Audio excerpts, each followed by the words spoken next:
सुल्तान निहालदे संग रानी मारू की बेटी के विवाह में भात भरने के लिए नरवरगढ़ की ओर चल पड़ता है। चलते चलते जब शाम हो गई तो उन्होंने जंगल में अपना पड़ाव डाल लिया। उस जंगल में बहुत से ठग और लुटेरे रहते थे।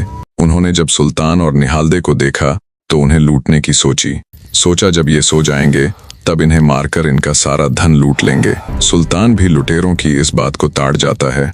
वो निहालदे को तंबू के अंदर आराम करने की कहकर, तुम अंदर जाके आराम करो, मैं बाहर रह के पहरा दूंगा। पूरी सजगता के साथ तंबू के बाहर बैठकर पहरा देने लग जाता है।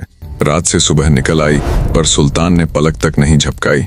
अब चूंकि वे रानी मारू के यहाँ भात भरने के इरादे से जा रहे थे तो उनके पास काफी मात्रा में धन था। दोस्तों, जिनको भात भरने की इस रीति का नहीं पता, उन्हें बताता चलूं कि जब एक भाई अपनी बहन की संतान के विवाह में जाकर धन दौलत से अपनी बहन की मदद करता है, उसे भात भरना कहा जाता है। तो सुल्तान ने सोचा कि नरवरगढ़ जाने का रास्ता तो अभी 3 से 4 दिन का और है।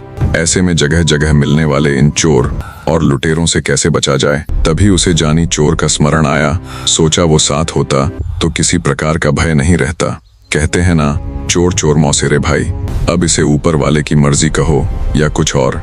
जैसे ही सुल्तान जानी चोर को याद करता है, कुछ देर बाद ही उसे दूर से एक घुड़सवार आता दिखाई देता है। नजदीक आने पर देखा तो वो घुड़सवार जानी चोर ही था। उसे देख सुल्तान को बड़ी राहत महसूस हुई। उसने खुशी खुशी जानी चोर को गले लगाते हुए कहा, बहुत लंबी उम्र है तुम्हारी। मैं तुम्हें ही याद कर रहा था। सुल्तान की बात सुन चुटकी लेते हुए जानी चोर बोला, भाई मैंने कहा तो था जब भी तुम मुझे याद करोगे मैं हाजिर हो जाऊंगा।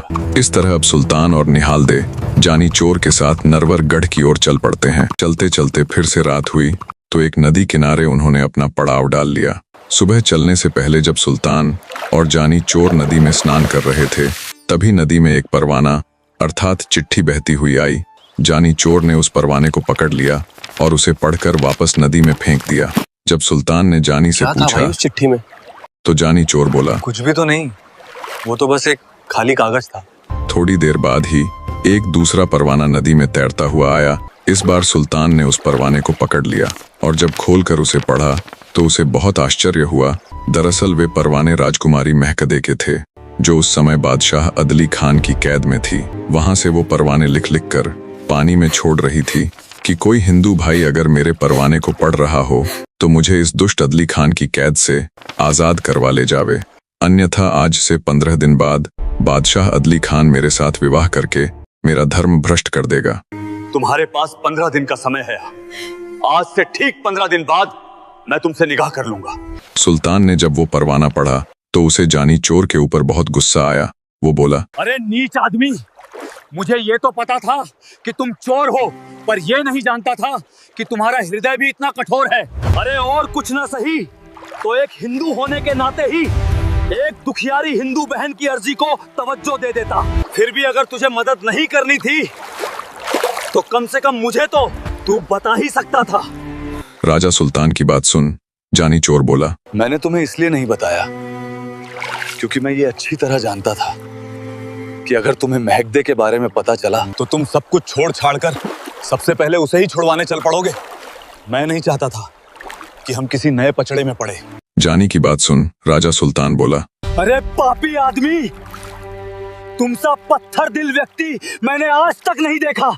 आगे सुल्तान बोला, मैं महकदे को उस दुष्ट बादशाह अदली खान की कैद से आजाद करवाने जा रहा हूँ, तब तक तुम निहालदे का ख्याल रखना। सुल्तान की बात सुन जानी चोर बोला, रुको भाई, थोड़ी ठंड रखो। बिना किसी तैयारी के बस ऐसे ही मुंह उठा के जाने से कुछ नहीं होगा। महकदे को छुड़वाना कोई आसान काम नहीं है। महकदे की सुरक्षा में बादशाह के सैकड़ों सैनिक होंगे। ऐसे ही बिना किसी तैयारी के जाने का मतलब है सीधा सीधा अपनी मौत को दावत देना। जानी की बात सुन सुल्तान बोला, तुम ही बताओ हम महकदे को आजाद कैसे करवाएं? जानी चोर बोला, महकदे को छुड़वाने के लिए ताकत से नहीं बल्कि बुद्धि से काम लेना होगा। जानी चोर की बात सुन सुल्तान के चेहरे पर सवालियां भाव आ जाते हैं। आगे जानी चोर कहता है, मुझे पता है महकदे को कैसे आजाद करवाना है। तुम बस निहालदे भाभी के साथ यहीं रह के आराम करो। जब मुझे तुम्हारी जरूरत पड़ेगी तब मैं तुम्हें बुला लूंगा। इस तरह सुल्तान और निहालदे नगर के बाहर रुक जाते हैं। बादशाह की कैद में बंद राजकुमारी को छुड़ाने के लिए जानी चोर उस नगर में पहुंच जाता है। राजकुमारी महकदे को उस जालिम अदली खान की कैद से आजाद करवाने शातिर जानी चोर ने मन ही मन ये योजना बना ली थी कि वो न सिर्फ महकदे को बादशाह के चंगुल से आजाद करवाएगा, बल्कि बादशाह को भी ऐसा सबक सिखाएगा कि बादशाह फिर कभी ऐसा करने की जरूरत ना कर सके। नगर में घूम फिर कर अच्छे से पूछताछ करने पर जानी चोर को पता चला कि फूला नाम की एक बूढ़ी मालिन है जो हर रोज राजकुमारी महकदे के लिए फूलों से गूथा हुआ हार लेकर जनाना महल जाया करती है।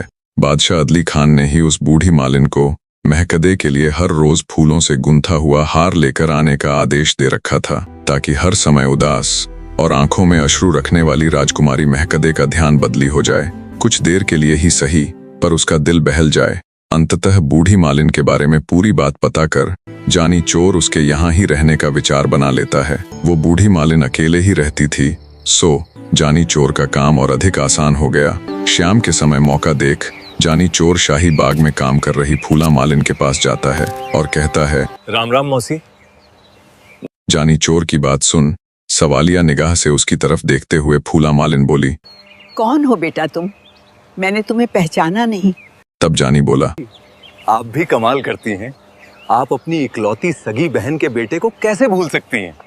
दरअसल आपकी भी गलती नहीं है। जब मैं छोटा सा था तब अपनी माँ के साथ आपके पास आया करता। बुढ़िया कुछ देर सोचकर बोली, क्या तुम गब्दू हो? ठहाका लगाकर हंसता हुआ जानी चोर बोला, हाँ मौसी, मैं वही छोटा सा गब्दू हूँ। कुछ काम के लिए नगर आया हुआ था तो सोचा आपका हाल चाल भी पूछ लूं। जानी की बात सुन बुढ़िया बड़ी खुश हुई। वो उसे अपने साथ अपने घर ले गई। अगले दिन जब बुढ़िया शाही बाग में फूलों की माला बनाने के लिए जाती है तो गब्दू अर्थात जानी चोर बोला, आज आप आराम करो मौसी। हाँ। आज राजकुमारी के लिए फूलों का हार मैं बना देता हूँ। जानी चोर हाथ की कला में बहुत माहिर था। उसने बड़ी शिद्दत के साथ 52 कली का हार बना दिया। इतने सुंदर हार को देख बुढ़िया बोली, अरे बेटा गब्दू, इतना सुंदर हार, अगर इसे देखकर राजकुमारी ने मुझसे पूछ लिया कि ये हार किसने बनाया है तो मैं क्या जवाब दूंगी? जानी चोर बोला, पूछे तो कह देना मौसी कि मेरे भतीजे की वधू घर आई है। आज ये सुंदर हार उसी ने बनाया है। उस सुंदर हार को देख, अम्मा, ये इतना सुंदर हार किसने बनाया है इससे? पहले तो आप कभी इतना सुंदर हार बनाकर लाई। घर पर मेरे भतीजे की वधू आई हुई है, बस उसी ने ये सुंदर फूलों का हार बनाया है। महकदे ने मन ही मन विचार किया कि जब फूलों का हार इतना सुंदर है तो इसे बनाने वाली कैसी होगी। फूला से कहती है, बुढ़िया माई, कल आप अपने भतीजे की बहू को भी अपने साथ लेकर आना। मुझे उससे मिलने की बड़ी तीव्र इच्छा हो रही है। राजकुमारी की बात सुन बेचारी बुढ़िया के पैरों नीचे से जमीन खिसक गई। सोचा अब क्या करूं, ये तो बड़ी मुसीबत आन पड़ी। इन्हीं विचारों की उधेड़बुन में फूला अपने घर पहुंच जाती है। उसके चेहरे का उड़ा हुआ रंग देखकर जानी चोर बोला, क्या हुआ मौसी, तुम इतनी चिंता में क्यों दिख रही हो? क्या राजकुमारी को मेरे द्वारा गुत्था हुआ हार पसंद नहीं आया?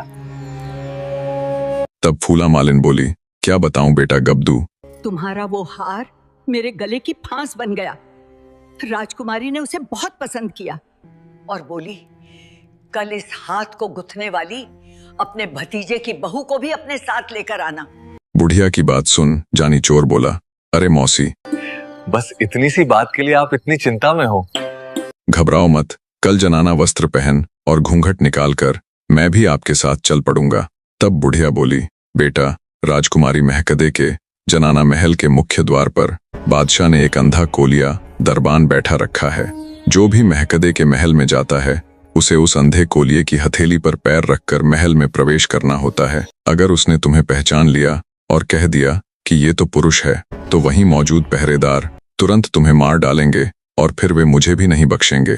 बूढ़ी मालिन की चिंता जानी चोर थोड़ा सोचता हुआ बोला, मौसी आप बिल्कुल भी फिक्र ना करे, मुझे कोई नहीं पहचान पाएगा, ना वो अंधा कोलिया और ना ही राजकुमारी। जानी की बात सुन मन मारकर बूढ़ी मालिन उसकी बात मान लेती है, क्योंकि इसके अलावा उसके पास कोई दूसरा चारा भी नहीं था। वो कहावत है ना, आगे कुआं और पीछे खाई। फूला मालिन के लिए भी कुछ वैसी ही परिस्थिति थी।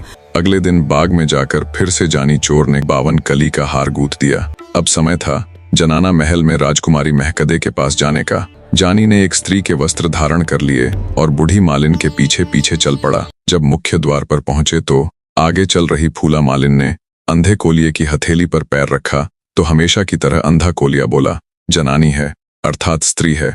बूढ़ी मालिन महल में प्रवेश कर जाती है। अब बारी थी जानी चोर की। आगे बढ़कर उसने जैसे ही अंधे कोलिये की हथेली पर अपना पैर रखा तो अंधा कोलिया बोल उठा, हाथ तोड़ दिया रे कसाई। तब जानी चोर ने फटाक से कुछ स्वर्ण मुद्राएं अंधे कोलिये की जेब में डाल दी। मुद्राओं की खनक मिलते ही अंधा कोलिया बोला, जनानी है जनानी, जाने दो। इस प्रकार जानी चोर और बूढ़ी मालिन महल में प्रवेश कर जाते हैं। बूढ़ी मालिन से थोड़ा दूर होने पर जानी ने मौका देखते हुए महकदे को अपना पूरा परिचय दिया और कहा, घबराना मत बहन, मैं और सुल्तान आज से 3 दिन बाद तुम्हें दुष्ट बादशाह की कैद से छुड़ा ले जाएंगे। जानी चोर की बात सुन राजकुमारी महकदे का चित्त खिल उठा।